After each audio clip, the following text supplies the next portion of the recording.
Hey Baker Art friends, it's Mrs. Herbay. I want to ask you a silly question. Have you ever wished that something you drew would actually come to life? Well, I'm going to read you a funny story about a pencil, and everything that this pencil draws comes to life.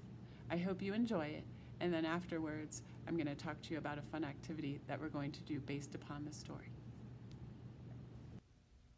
The Pencil by Ahlberg and Bruce Ingman. Once there was a pencil, a lonely little pencil, and nothing else. It lay there, which was nowhere in particular, for a long, long time. Then one day, that little pencil made a move, shivered slightly, quivered somewhat, and began to draw. The pencil drew a boy. "What's my name?" said the boy. Banjo," said the pencil. "Good," said Banjo. "Draw me a dog." The pencil drew a dog. "What's my name?" barked the dog. Bruce," said the pencil. "Excellent," said Bruce. "Draw me a cat." The pencil hesitated. "Please," said Bruce. So then the pencil drew a cat named Mildred, and Bruce, of course, chased Mildred.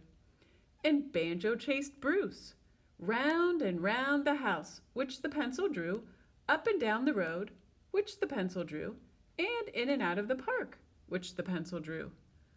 They ran for a long, long time, getting hot and bothered, tired and grumpy and hungry. "Draw me an apple," said Banjo. "Draw me a bone," barked Bruce. "Draw me a mouse," meowed Mildred. "No," said the pencil, "no mouse."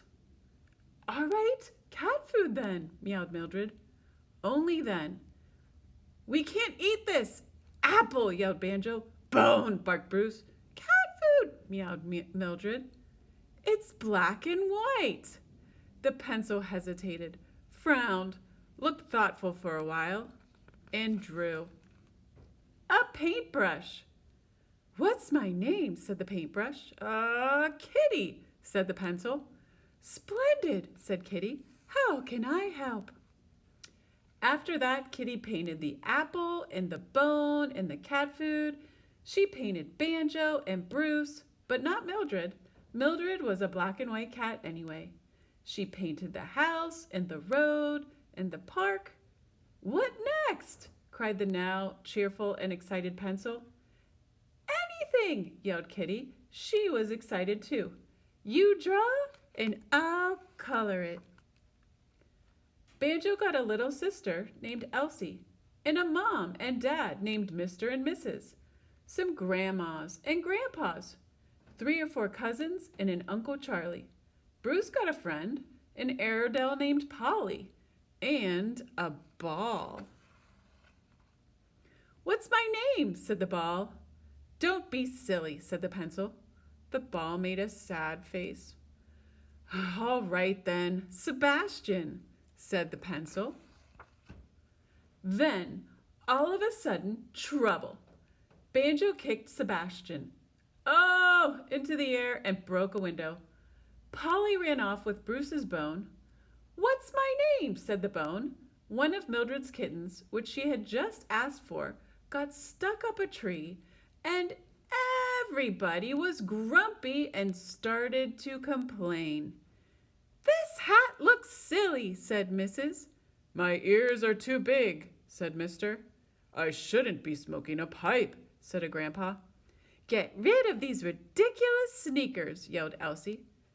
The pencil hesitated, frowned, looked worried for a while, quivered somewhat, and drew an eraser.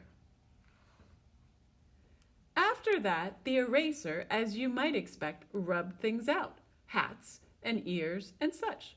The pencil and the paintbrush drew and painted them again. Everybody was happy. Only then, more trouble. The eraser rubbed other things out. He was excited too. He rubbed the table out, and the chair out, and the rug out, and the front door out, and the house out. He rubbed the tree out, and the kitten, who was still still up in it. Out! And the other kittens out! And the cousins and the grandmas and Uncle Charlie out, out, out. He rubbed the road out and the park out and the sky out. He rubbed everything, even Kitty the paintbrush, out. Now once more there was only the pencil, that lonely little pencil, and nothing else. The eraser kept on coming. The pencil drew a wall to stop him. The eraser rubbed it out. He drew a cage to keep him in. The eraser rubbed it out. He drew a river and some mountains with lions and tigers and bears. Oh my! The eraser rubbed them out. Then, when all seemed lost and there was absolutely no escape, that brave and clever little pencil quivered somewhat, shivered slightly, and drew another eraser. And what did these two erasers do?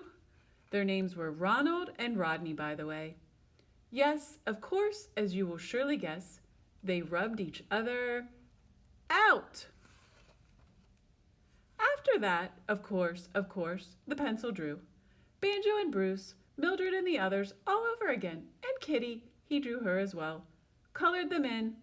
He put the sun back in the sky, the house back on the road, the kitten back up the tree, the grass back in the park, and a picnic, a lovely brand new picnic, out on the grass. The picnic lasted for a long, long time. Banjo played soccer with Sebastian, and his little cousins. Banjo's dad tried eating a boiled egg named Billy, but it ran off. A whole column of ants. "What are our names?" said the ants, came marching across the picnic cloth. Alice, Alvy, Abraham, Amy, Araminta, Ahlberg, Algernon, Anastasia, Ada, and Alan. Finally, the sun went down, the eating and the games and the adventures stopped, and everybody and everything went home to bed. The pencil drew a moon in the sky and some darkening hills, and Kitty the paintbrush painted them. He drew a snug little box with a cozy lining, and Kitty painted that. She painted him too. The end.